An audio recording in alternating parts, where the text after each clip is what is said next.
Parlamento Nacional da Rua Ona Lahalau Plenária também funcionamento quórum lato'o.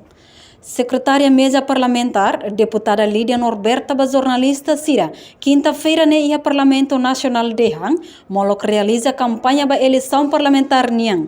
Líder bancada Sira halau ona reunião, hodi decide halau plenária semana ida dala ida, maka iha lorong terça-feira durante tempo campanha. Iha reunião líder bancada semana hiragiba, semana rua toluba, kupung panduha rua eleição a campanha da eleição parlamentar de 2023. Iha na anuin usi mesa no mos partilha mos usi ideia usi bancada sira kata plenária na semana de halo dala ida de reba agenda de bema.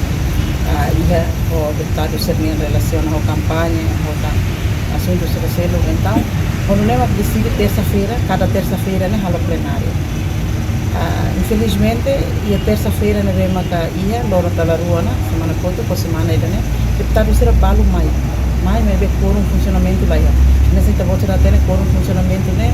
Os 65 deputados né tem que ir o número 101 mais para o libere halo funcionamento, halo quorum funcionamento.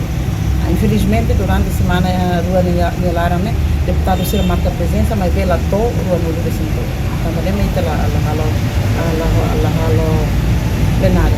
Mas be Nune mesa Parlamento Nacional, ia ona comunicação ho líder bancada Hotu, husu holaran luak ba deputado Sira, husi bancada Hotu, atu participa ativo ia reunião plenária semana oin, ia loron terça-feira.